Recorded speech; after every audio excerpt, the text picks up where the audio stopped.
আবারও কিছু টিপস নিয়ে আসলাম যে আপনারা কিভাবে প্লুরাল তৈরি করতে পারবেন। ঠিক আছে, যেমন আমরা অনেক অনেক শব্দ জানি যেগুলো শেষে হচ্ছে শাফট অথবা শাফট থাকতে পারে, শাফট কাইট আমরা পরে গেলাম। যেমন কি হইতে পারে, যেমন আমরা জানি হচ্ছে ফ্রয়েন্ডশাফট। ঠিক আছে, ফ্রয়েন্ডশাফট। তারপর আমরা জানি হচ্ছে নাখবারশাফট, নাখবারশাফট, এফ। ঠিক, তারপর আমরা বলতে পারি হচ্ছে ব্রুডারশাফট। এই ধরনের যত মোমেন্ট আছে, ফ্রয়েন্ডশাফট হচ্ছে বন্ধুত্ব, নাখবারশাফট হচ্ছে আমাদের নেইবারদের সাথে আমাদের যে সম্পর্ক সেটা, আর ব্রুডারশাফট হচ্ছে ভ্রাতৃত্ব। ঠিক আছে, এই যত ধরনের আছে সবগুলোতে আমরা হচ্ছে শেষে এন যোগ করি, ব্রুডারশাফট, নাখবারশাফটেন। ঠিক আছে, এখানে ফ্রয়েন্ডশাফট, ব্রুডারশাফটেন। সো এন যোগ করলে আমাদের সবসময় কি হয়ে যাবে, আমাদের প্লুরাল তৈরি হয়ে যাবে।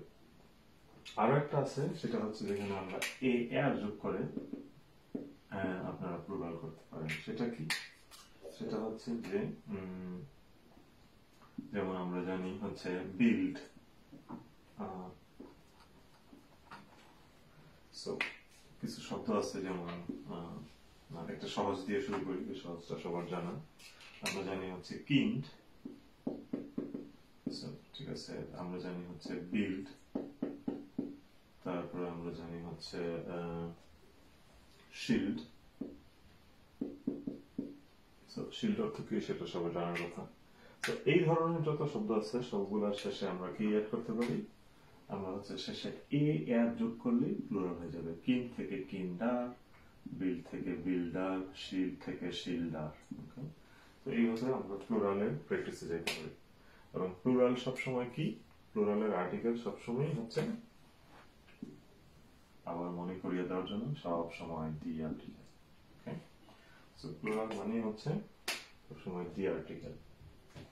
ওকে, আরো কিছু ভিডিও হবে আপনাদের সাথে শেয়ার করবো প্লুরালের জন্য। তো সেটা আস্তে আস্তে ফাঁকে ফাঁকে আপনারা চোখ রাখবেন, ভিডিওগুলো দেখবেন, টেকনিকগুলো আয়ত্ত করার চেষ্টা করবেন। Thank you.